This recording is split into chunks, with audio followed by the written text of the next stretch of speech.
कोई नहीं मैं इनके साथ। अच्छा बच्चा, अगर कोई भी लाइन ओरिजिन से पास करेगा तो उसका x इंटरसेप्ट क्या होगा? y इंटरसेप्ट 0 क्योंकि x एक्सिस को जहां पे कट करता वही ना। x एक्सिस को कहां पे कट कर रहा है? 0 पे। y एक्सिस को कहां पे कट कर रहा है? मतलब नहीं बेटा, कट तो कर रहा है ना। ओरिजिन से जा रहा है। तो बेटा origin is also lie on x axis ना, है ना? कट तो कर ही रहा है ना बेटा। Origin is also lying on x axis, na? Yes, sir. If a line passing through origin, अगर वो लाइन origin से पास कर रहा है दोस्त 0,0 से, तो उसका x इंटरसेप्ट क्या हो जाएगा? 0। y intercept x intercept 0, y intercept 0। तो अगर मैं स्लोप इंटरसेप्ट फ्रॉम y वाले x y इंटरसेप्ट भी लेके चलूं तो y इक्वल टू mx। अच्छा, यानी d इक्वल टू 0 बोल दो। और यहाँ पे c equal to 0, y equal to mx plus c में c इक्वल टू 0, तो क्या बन जाएगा? y equal to mx। अच्छा, यहाँ भी आओ, d इक्वल टू 0 तो x माइनस 0 x, तो y इक्वल टू mx। चलेगा? यानी कोई भी लाइन अगर आज के बाद ओरिजिन से पास कर रहा है तो उसका वही होगा y इक्वल टू mx। तो x का जो कोफिशिएंट हो जाएगा उस फॉर्म में वो हो जाएगा क्या? Slope of line. लेकिन कब? जब एक y का कोफिशिएंट 1 रहेगा। यानी y इक्वल टू ax का फॉर्म कभी भी तुम्हारे पास दिया है बेटा कि y equal to bx, y equal to bx, तो यहाँ पे b क्या हो जाएगा? स्लोप हो जाएगा। कोई दिक्कत? यहीं पे थोड़ी सी बातें अगर मैं थोड़ी सी तुम्हारे लिए और कर दूं बच्चा, कभी कभी तुम्हारे पास ऐसा दिया रहेगा कि ax प्लस by ऐसे दिया रहेगा, bx is equal to ay, bx is equal to दिया रहेगा। तो y इज इक्वल टू हमें y का कोफिशिएंट ऑलवेज क्या बना देना है? 1। यानी a से डिवाइड कर देंगे b बाई a। जब y का कोफिशिएंट 1 तो x का जो कोफिशिएंट आ जाएगा वो क्या हो जाएगा? स्लोप हो जाएगा, है ना? y कोफिशिएंट ऑफ y कितना हो गया यहाँ पे? 1। कोफिशिएंट ऑफ y 1, तो यहाँ पे slope is equal to coefficient of x, यानी m is equal to b by a। कोई दिक्कत? अगला आते हैं बेटा नॉर्मल फॉर्म या परपेंडिकुलर फॉर्म। नॉर्मल फॉर्म या परपेंडिकुलर फॉर्म। परपेंडिकुलर फॉर्म या नॉर्मल फॉर्म में आते क्या होता है? नॉर्मल फॉर्म या परपेंडिकुलर और परपेंडिकुलर फॉर्म। एक लाइन है जो कि पास कर रहा है दोनों एक्सिस से, उस पे एक परपेंडिकुलर डाला गया ओरिजिन से, और उसका ओरिजिन से डिस्टेंस, किसी भी लाइन का डिस्टेंस की बात करूं किसी पॉइंट से तो परपेंडिकुलर डिस्टेंस की बात चलती है बच्चा। कौन सी बात चलती है? और उसी परपेंडिकुलर लाइन को या लाइन सेगमेंट को हम नॉर्मल बोल देते हैं। उसी लाइन सेगमेंट को हम लोग क्या बोल देते हैं? नॉर्मल। देखेंगे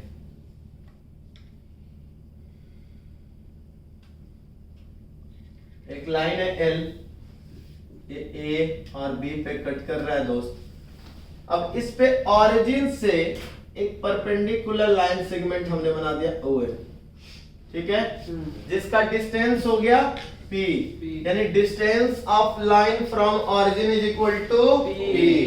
और ये जो नॉर्मल है इसी को हम बोलते हैं normal, PM OM is normal, और ये एक्स एक्सिस से एंटी क्लॉकवाइज में अल्फा एंगल बना रहा है। ठीक है? Yes sir. A line L passing through axes it has p distance from origin, है ना?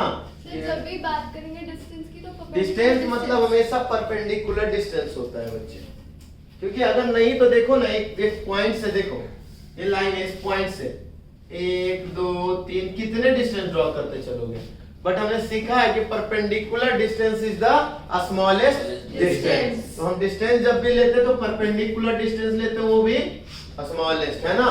Yes, sir. और OM is a normal which is perpendicular to the line L, चलेगा? Yes, sir. OM यानी normal makes alpha angle with horizontal positive x-axis या with x-axis in anti Clockwise.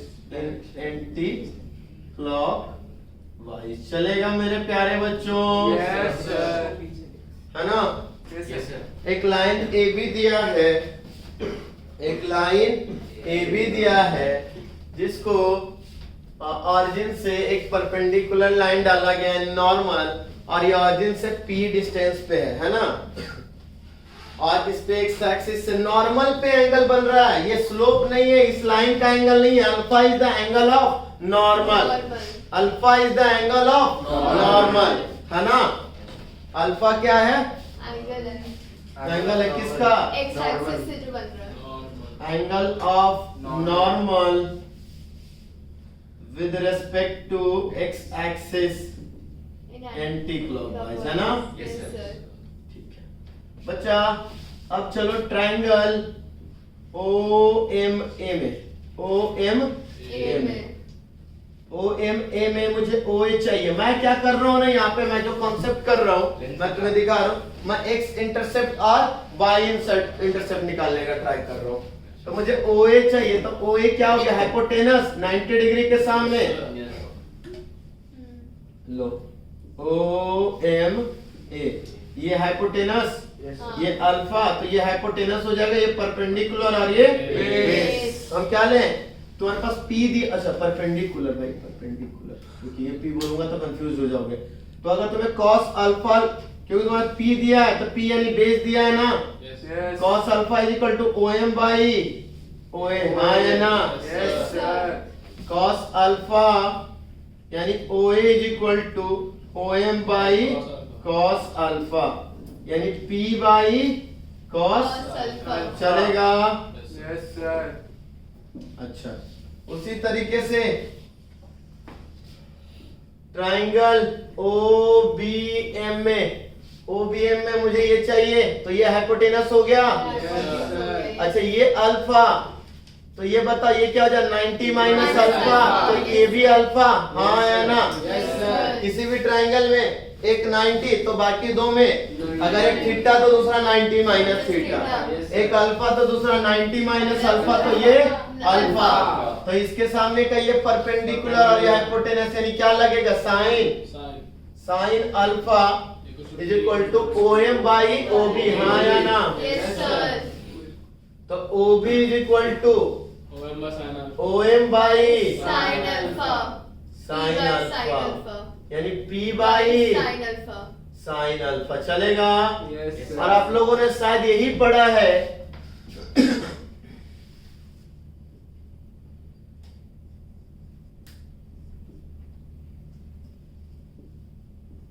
P by sine alpha, और आप लोगों ने शायद यही पढ़ा है मेरे प्यारे बच्चों कि x upon x intercept plus y upon y intercept is equal to 1।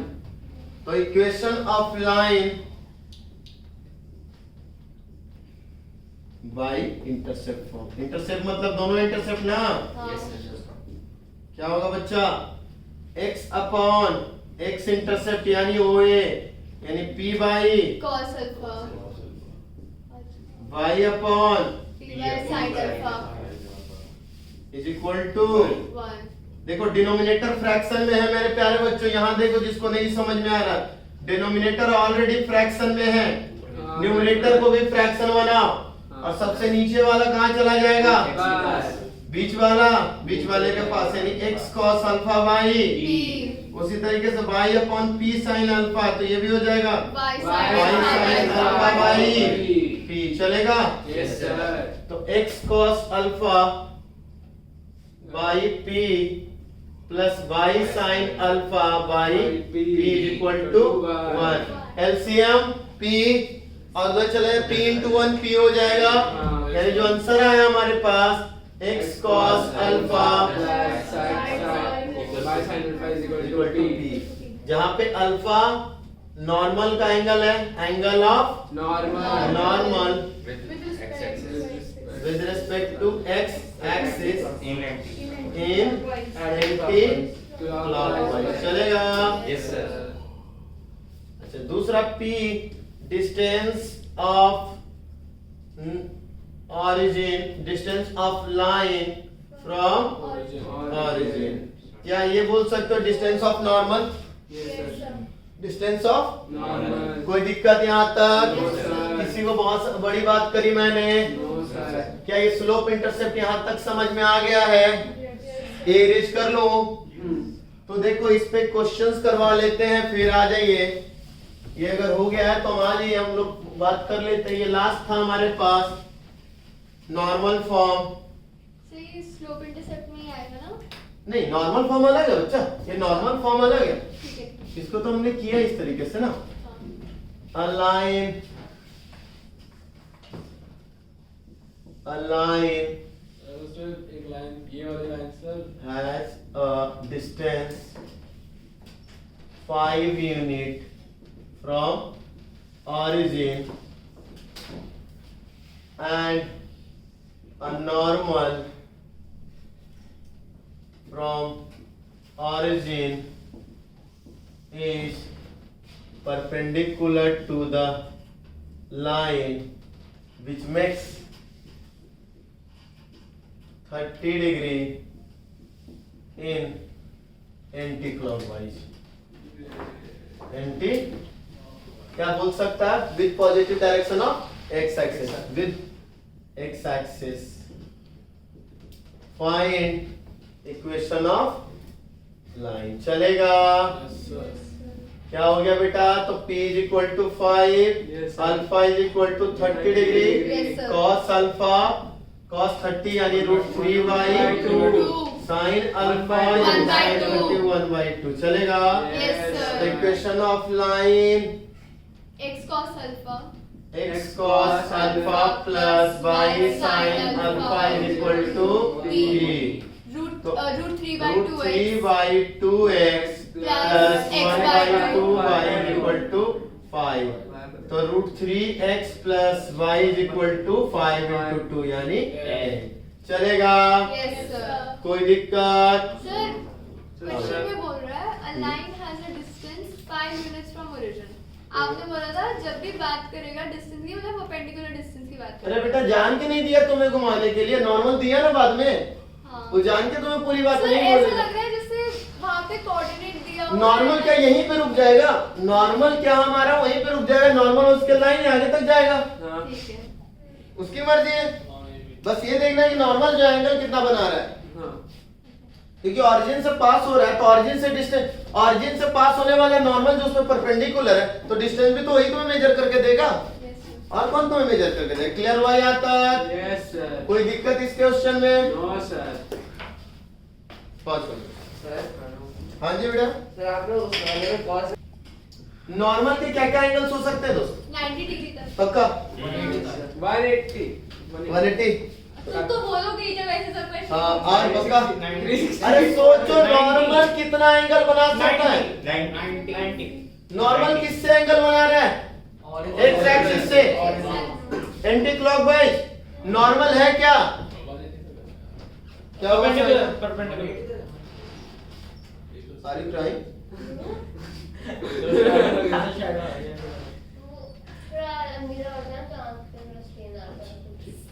आगे आ जाओ करा रहा तुम।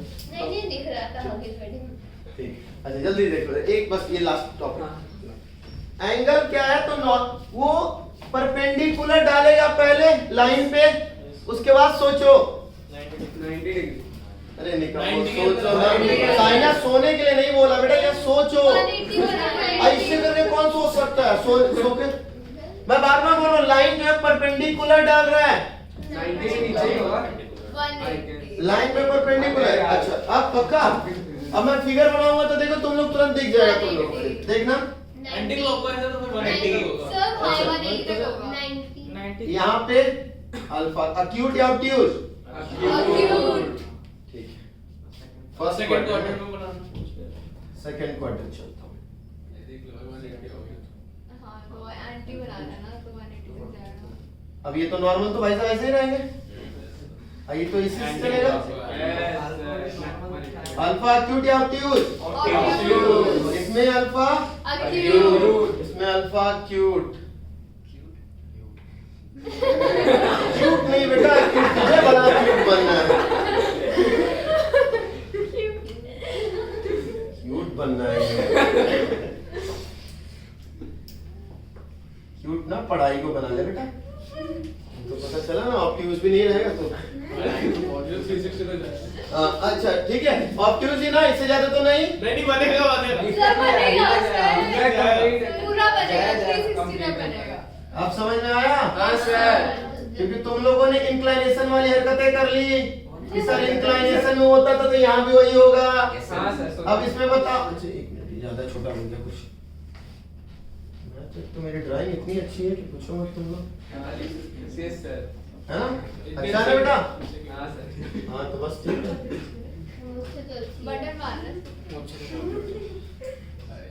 यहाँ आ जाइए, एल यहाँ परपेंडिकुलर। अब बताइए ऑब्जेक्ट्स का भी बड़ा 270 के 5 plus आसपास theta। रिफ्लेक्स। है ना? 5 plus theta। रिफ्लेक्स नहीं, approx 270 third quadrant. Yes Yes, sir. Third quadrant sir 5 plus theta में तो कह सकते हैं। मतलब थर्ड में जाएगा ना, 5 प्लस थीटा ये कोई जरूरी है? थीटा तुमने क्यों कैसे माना है? हाँ भाई। हाँ ये भी अगले में आ जाओ, फोर्थ में।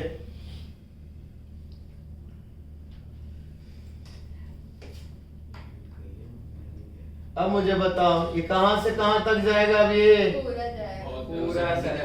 हाँ, ये फोर्थ क्वाड्रेंट है ना?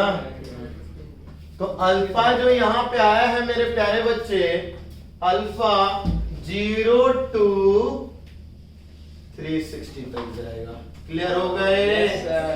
ये इंक्लाइनेशन वाली बातें नहीं करेगा।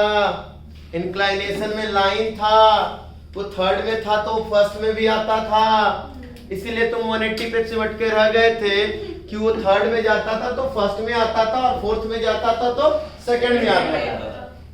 समझ गए? लेकिन इसमें थर्ड है तो थर्ड में ही रुक गया, फोर्थ है तो फोर्थ में ही रुक गया, सेकंड है तो सेकंड में ही रुक गया। Clear everyone? यानी जो नॉर्मल का जो एंगल बनेगा वो कुछ भी हो सकता है, 0 से 360 के बीच में कुछ भी हो सकता है, कोई दिक्कत? इतना ही फॉर्म ऑफ लाइंस थे। एक बार फिर से मैं रिवाइज करवा दूं क्या क्या हमारे पास था। सबसे पहले हमने पढ़ा कौन सा? स्लोप पॉइंट फॉर्म, है ना? Yes, अक्षित रुक जाओ भाई, यहाँ सुन लो ध्यान से। 1 point form, slope point form, 1 point form। Slope point slope point slope बेटा, जब स्लोप है 1 पॉइंट से एक कंडीशन से। Point slope form है। हाँ बेटा, अच्छा, बस टीचर यहीं पे बेटा, तुम लोग आपस में झगड़े मत करो। वो तो 1 point। पॉइंट स्लोप फॉर्म हुआ, यानी एक ही पॉइंट आएगा, एक स्लोप आ गया, एक पॉइंट है और एक जनरल पॉइंट लेके आपने उस स्लोप निकाला Yes, और उसको sir. नॉर्मल स्लोप के साथ इक्वल कर दिया। Yes, sir. यानी general point P x, y लिया, Yes, sir. एक पॉइंट x1, y1 था, Yes, sir. यानी y minus y1 upon x minus x1 equal to m। कोई दिक्कत? No sir. देन हम लोग आते हैं 2 पॉइंट फॉर्म।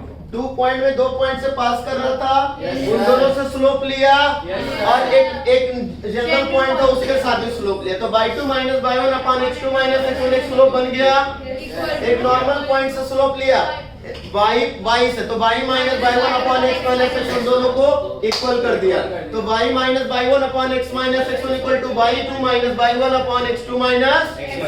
कोई दिक्कत? तीसरा है बेटा इंटरसेप्ट फॉर्म पे, इंटरसेप्ट में हमारे पास दोनों इंटरसेप्ट है, एक्स इंटरसेप्ट और Y intercept। एक्स इंटरसेप्ट को अगर तुमने a, 0 पे टकराया और y एक्सिस को तुम 0, b पे टकराया तो एक्स इंटरसेप्ट a और y इंटरसेप्ट b। तो हमारे पास फिर से पॉइंट स्लोप फॉर्म। पहली बात तो स्लोप हो गया -b/a Yes, sir। और पॉइंट स्लोप फॉर्म के थ्रू जब हम गए थे तो हुआ x upon x intercept plus y upon y intercept is equal to 1, है ना? Yes, sir. फिर हम लोग फोर्थ पॉइंट पे चले थे, स्लोप इंटरसेप्ट फॉर्म। तो फिर से कहानी बनी कि सर कौन सा इंटरसेप्ट, तो मैंने बोला सबसे पहले x इंटरसेप्ट ले लो, सॉरी y इंटरसेप्ट। तो y equal to mx plus y intercept यानी c। C। जब x इंटरसेप्ट पे बात किया तो y equal to m into x minus d यानी x माइनस x इंटरसेप्ट। कोई दिक्कत? No, sir. फिर आए ये थोड़ा सा सबसे हटके है, नॉर्मल फॉर्म या परपेंडिकुलर फॉर्म। परपेंडिकुलर फॉर्म या नॉर्मल फॉर्म में एक लाइन है जिस पे ऑरिजिन से एक परपेंडिकुलर डाला गया जिसे हमने नॉर्मल बोला, और वो जो है वो जो नॉर्मल है वो कुछ एंगल बना रहा है एक्स एक्सिस से एंटी क्लॉकवाइज में। उस एंगल को हम बोलेंगे normal angle. Alpha is the normal angle. अब नॉर्मल एंगल 0 से लेकर 2 पाई के बीच में, यानी 0 से लेकर 360 के बीच में हो सकता है। उससे जो हमने किया तो हमने कहा x cos alpha plus y sin alpha is equal to p। इतना ही फॉर्म है बच्चा। और बच्चा कोई भी लाइन अगर ऑरिजिन से पास करेगा तो उसका एक ही फॉर्म होना चाहिए, y equal to m into x. ठीक है? y का कोफिशिएंट जब 1 कर दोगे तो x के साथ जो कोफिशिएंट रहेगा वही क्या हो जाएगा? Slope हो जाएगा। किसी को तकलीफ यहाँ No, पर sir. तो नोट डाउन कर लीजिए आज के लिए। Thank you, sir. चलो इसका तो वो लिख देते हैं। गाना गाते